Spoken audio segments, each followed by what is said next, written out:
On March 21st, 1859, the first true zoo began production but did not open until July 1st, 1874 due to the American Civil War in the United States. In today's world, the animal rights movement has seen a great amount of traction with millions of people shifting their mindset to help animals have ethical lives. This leads us to the question of, what leads zoos towards conservation efforts? Ethics was one of the biggest changes in why zoos have changed from animals locked up in a cage to a place of refuge in hope of stabilizing a population. As humans become more and more industrialized, the impact on the environment become more noticeable.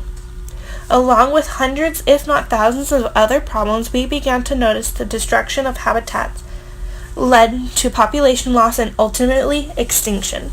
Back then, animals were used for profit as a resource and not treated like a life. Great examples of animals used as a resource was the desire for sea otters and seals' fur, or driving the Steller sea cow extinct by overhunting. These are just some examples, but there are hundreds more. Locally in Arizona, animals have also used as a resource in zoos.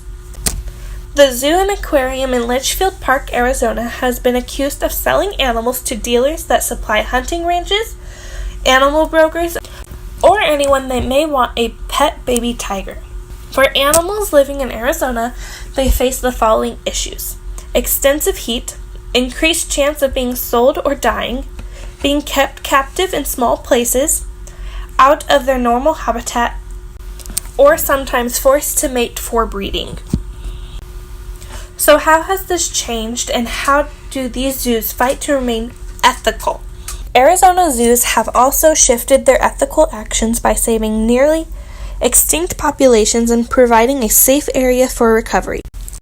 In order to keep the animals bearable for wildlife living in the Arizona zoos, they provide sprinklers for cooling, plentiful amounts of shade, and evaporative coolers. There have been many success stories for the transformation of conservation for Arizona zoos. Local to the University of Arizona is Stuart Wells. Stuart Wells has worked with the following. Some of the greatest examples of success stories is the black-footed ferret breeding center recovery population to a more stable level. Images from ACNC. The stabilizing of Chiricahua leopard frog population to over 27,000. Helping and researching the Mount Graham red squirrel to save its population because of predation, wildfire, insect infestation, and resource competition. In recent years, as we all know, population loss of habitat and biodiversity is soaring to an all-time high.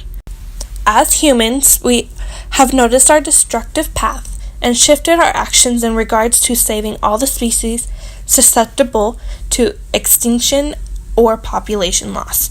Every day there is still a fight for the animal rights movement all across the globe. It is an ongoing effort.